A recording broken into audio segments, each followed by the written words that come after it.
Bonjour, aujourd'hui on va parler de l'atome. Il faut dire avant de commencer que la structure ou le modèle atomique que je vous présente aujourd'hui, ce n'est pas toujours ce qu'on a connu. Il y a beaucoup de scientifiques qui ont travaillé à élaborer un modèle atomique, puis ça a évolué beaucoup au fil des siècles. Donc, ce qu'on sait aujourd'hui, c'est qu'il y a différentes particules subatomiques dans l'atome. Puis subatomique veut tout simplement dire dans l'atome. Les trois principales sont les protons, les neutrons et les électrons. Les protons sont des particules positives, les neutrons sont des particules neutres et les électrons sont des particules négatives.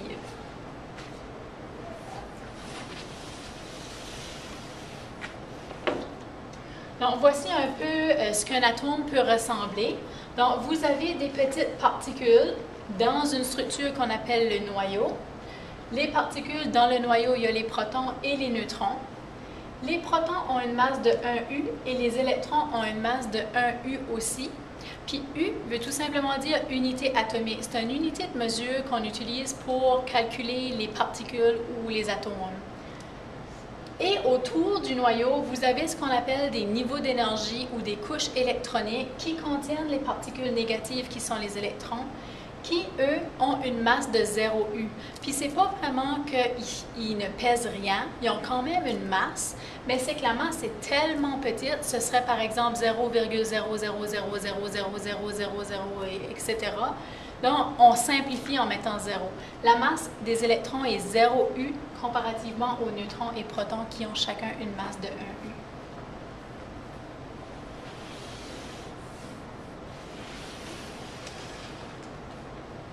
Pour la notation atomique, donc en regardant dans le tableau périodique, vous pouvez ressortir de l'information en allant voir les petits chiffres qui se trouvent à gauche du symbole. Dépendamment des tableaux périodiques, ces chiffres ici peuvent être inversés, c'est-à-dire que le 3 peut être en haut puis le 7 peut être en bas. Il faut faire attention, le plus gros chiffre des deux va représenter la masse de l'atome.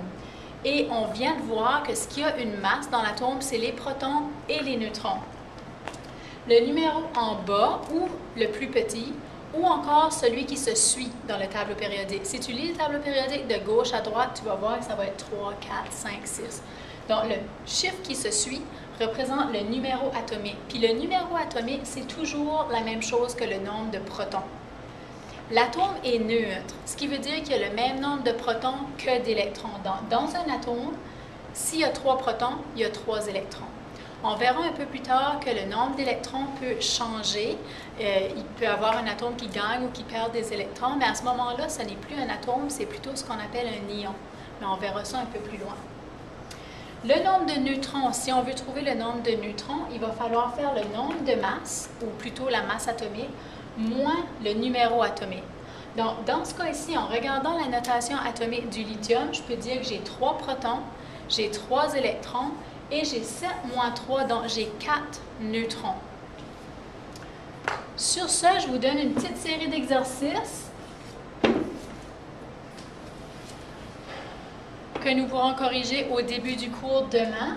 Donc, vous avez le sodium et l'hélium. Je vous ai donné la notation atomique, c'est-à-dire les chiffres avec lesquels vous avez besoin de travailler. Je veux que vous trouviez le nombre de protons, le nombre de neutrons et le nombre d'électrons pour chacun. C'est quoi le numéro atomique et c'est quoi la masse atomique. Et vous pouvez avoir toute cette information-là tout simplement en regardant ce qui est écrit en haut. On se voit demain!